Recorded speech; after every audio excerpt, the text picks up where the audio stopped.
Good evening, everybody. I'm Joshua Orro, the Mustang Prince, and welcome to Mustang Prince Orro Reports. So, most of you who watch my show might know that my favorite director of all time is the visionary macabre genius Tim Burton. Over the years, Tim Burton has been giving us films that are astounded, scary, and very exciting to many audiences all over the world. And while I'm hoping to present a top 13 list this fall with some friends, along with blogging an upcoming sequel, today, I'm going to blog a film from 2012 that is based on an old TV series from the 1970s. Released on May 11th, 2012, the movie is Dark Shadows. So, on for the plot of the movie. In the year 1752, Joshua and Naomi Collins, with young son Barnabas, set sail from Liverpool, England, to start a new life in America. But even an ocean was not enough to escape the mysterious curse that has plagued their family. 2 decades pass, and Barnabas has the world at his feet, or at least the town of Collinsport, Maine, and becomes the master of Collinwood Manor, as well as a rich, powerful, and inveterate playboy, until he makes the grave mistake of breaking the heart of Angelique Bouchard, a witch in every sense of the word. Angelique dooms him to a fate worse than death, turning him into a vampire and then burying him alive. 2 centuries later, Barnabas is inadvertently freed from his tomb and emerges into the very changed world of 1972. He returns to Collinwood Manor to find that his once grand estate has fallen into ruin. The dysfunctional remnants of the Collin family have fared little better, each harboring their own dark secrets. Under those circumstances, Barnabas hopes to restore the Collins family to its former glory, and in the meantime, get even with Angelique. So, what do I personally think of this movie? Well, to be honest, going in, I was a bit skeptical at first, but after seeing the movie in theaters with my mom and grandma during the Mother's Day weekend, it was actually a lot better than I thought it'd be. But to understand why I like it, let's move on to Mustang Notes. The film is based on the gothic soap opera Dark Shadows, created by Dan Curtis, which ran for 6 seasons from 1966 to 1971. Now, to be honest, I've never actually seen the show yet, but my grandma, Joanne Preschelt, used to watch it a lot on television before she passed away last year. In July 2007, Warner Brothers acquired film rights for the show from the Curtis estate. Unfortunately, the project's development was delayed by the 2007 to 2008 Writers Guild of America strike. Thankfully, after the strike was resolved, Tim Burton was attached to direct the film. By 2009, screenwriter John August was writing a screenplay for Dark Shadows, but later in 2010, author and screenwriter Seth Grahame-Smith replaced August. But fortunately, on the finished film, August did receive story credit with Smith for his contribution to the film. Filming began in May 2011. Production took place entirely in England at both Pinewood Studios, Beckingham Place Park, Black Park, Start Point, and Trafalgar Castle School in Canada. A number of Burton's frequent collaborators worked on the film's crew. Among them, production designer Rick Heinrichs, costume designer Colleen Atwood, editor and executive producer Chris Lebenzon, composer Danny Elfman, and French cinematographer Bruno Del Bono.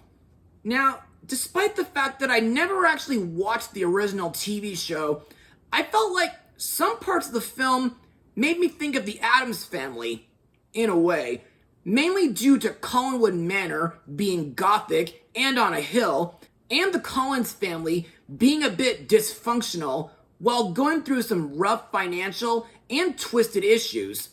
Though I do find it interesting that their business is seafood cannery. Plus, I think Collinsport, Maine seems like a pretty nice fishing village. Also, due to the film's time period being set in 1972, I like that it features classic rock and pop songs like Nights in White Satin by the Moody Blues, I'm Sick of You by Iggy Pop, Season of the Witch by Donovan, You're the First, the Last, My Everything by Barry White, and Get It On by T-Rex.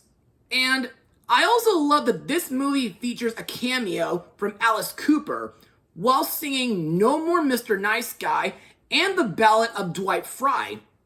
Also to note, since this movie is a dark fantasy, I like the certain types of macabre featured in it, like vampires, ghosts, witches, and werewolves. And that's all I got for Mustang notes. So let's head over to the movie's cast. The main character, Barnabas Collins, is played by Johnny Depp, who not only was in several Tim Burton films starting with Edward Scissorhands, but he was also in the original Nightmare on Elm Street, the Pirates of the Caribbean franchise, the Fantastic Beasts films, along with Rango, The Lone Ranger, Sherlock Gnomes, and just recently, Johnny Puff's Secret Mission. Now, believe you me, Johnny Depp had a childhood obsession with Dark Shadows, calling it a dream to portray Barnabas Collins, and he attempted to emulate the rigidity and elegance of Jonathan Fry's original portrayal. But he also drew inspiration from Max Schreck's performance in Nosferatu. Anyway, in my eyes, despite that he's cursed to be a vampire and he's done some evil things like committing murder, Barnabas is a gentleman, he's very knowledgeable about Collinswood Manor, and he's kind to his family. But he will remove a member of the family from the house if they disrespect the family name. Plus, I thought his backstory on how he lost his parents, his true love Josette, and how he became a vampire was very tragic. And I like that he uses his family treasures to restore the Collinwood family business. However, the scenes where he mesmerizes someone kind of made me feel a bit uncomfortable. Also to note, Barnabas can be a bit curious about how things are during 1972, due to him being locked up in a coffin for 200 years. The matriarch of the family, Elizabeth, is played by Michelle Pfeiffer, whom was in Grease 2, The Prince of Egypt, Sinbad, Legend of the Seven Seas, 2007's Hairspray, the MCU Ant-Man sequels, and of course, Maleficent, Mistress of Evil. I find Elizabeth to be a stern, pragmatic, tough, no-nonsense, and patient woman. She has a serious point of view about her circumstances. She doesn't tolerate betrayals, treachery, or any issues that harms her family. She tends to keep things organized and on a tight ship, as she doesn't like to further into any information. Plus, she can also be a strong, reasonable, and fiery woman who always protects her family from any harm. Next we have Victoria Winters, aka Vicky, played by Bella Heathcote. Vicky is hired by the Collins family as David's new governess. Now, I find Vicky to be a very beautiful young woman and a sympathetic character, and I thought her backstory, where she was sent to Winecliff Sanitarium, to be both harsh and very shocking. Plus, I thought her ability to see and interact with the ghost of Josette was a pretty interesting plot point. And I think she and Barnabas make a very nice couple together.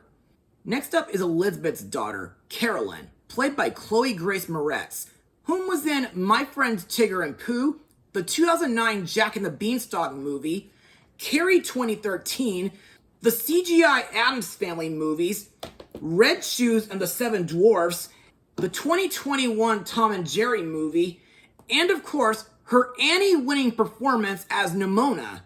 To me, Carolyn is a very interesting character.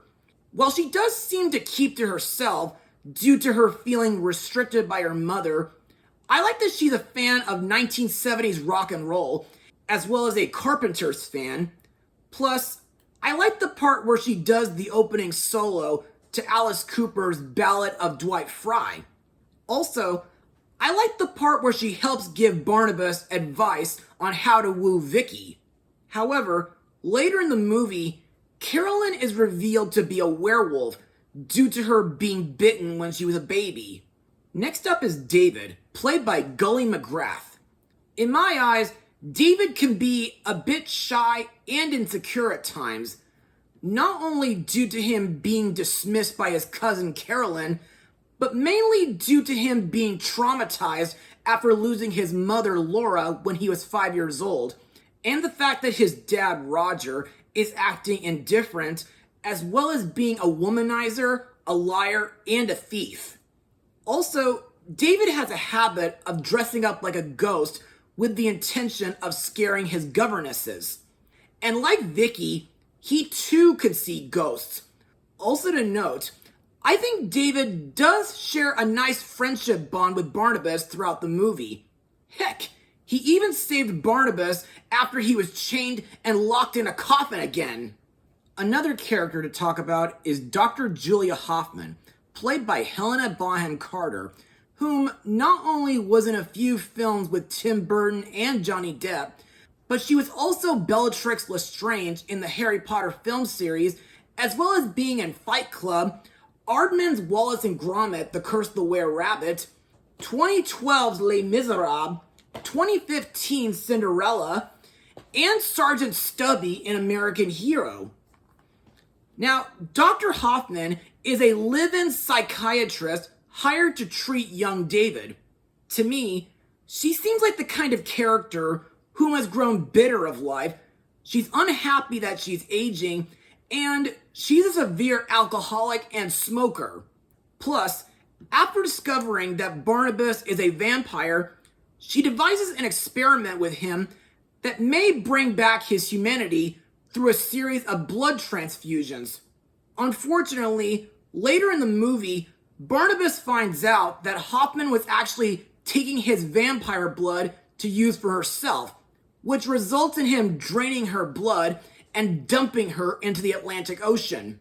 Finally, we come to the film's main villain, Angelique Bouchard, aka Angie, played by Eva Green, whom I remember from The Golden Compass, Miss Peregrine's Home for Peculiar Children, and 2019's Dumbo. Angie is a powerful witch who is deeply in love with Barnabas Collins. She's extremely ambitious to rise above her station and earn everybody's admiration. Unfortunately, when she catches sight of Barnabas in a tender embrace with the upper-class Josette, severe romantic and class jealousy led her to curse the entire Collins family, causing the deaths of Josette and Barnabas' parents, Joshua and Naomi. Plus, Angie curses Barnabas to become a vampire, stirs up an angry mob, and leads them to bury him alive in a chained metal coffin for nearly 200 years as punishment for not loving her. Over the following 2 centuries, Angie built a fishing empire that eventually topples the Collins cannery. Plus, she took great pleasure in ruling Collinsport and relishing the townspeople's admiration of her, even describing them as her worshippers. To me, Angie is both arrogant, mad, jealous, and very sick, due to her constantly trying to seduce Barnabas. Plus, I thought some of her most evil moments in the film included the part where she uses her magic to blow up the Collins cannery, and where she reveals that she was the one who killed David's mother Laura at sea. She sent a werewolf to bite baby Carolyn, and she possibly caused the disappearance of Elizabeth's husband. Other members of the cast include Johnny Lee Miller as David's father Roger, Jackie Earle Haley as the caretaker Willie Loomis, and the late Christopher Lee as the fisherman king Silas Clarney. And now on to my final words. Overall, Tim Burton's Dark Shadows is a pretty surprising movie. The cinematography is awesome as usual. The setting in 1972 is interesting. The story is tragic, emotional, and thought-provoking. Most of the characters were interesting due to them having traumatic backstories, while a couple of them were a bit weird and messed up, like Dr. Hoffman, Roger, and Angelique. Plus, I think the soundtrack is great. Not just the score by Danny Elfman, but also the inclusion of classic 1970s rock songs, along with Alice Cooper as a cameo. And like I said before, I may not have seen the original TV series, but after rewatching the movie again, I may want to check it out. I mean, my late grandmother would be happy if I did. However, this is not a movie that I recommend for anybody under the age of 13 due to the use of sexual innuendo, adult language, scary scenery, smoking, and alcohol. Anyway, what am I gonna rate this movie? Well, personally, I think a 92% works for me. Well, that's all for now. So, what's next on my list? Well, it seems that we're gonna look at another Tim Burton film, and this one will be starring the ghoul whose name we say 3 times. Be sure to join me next time. Mustang Power!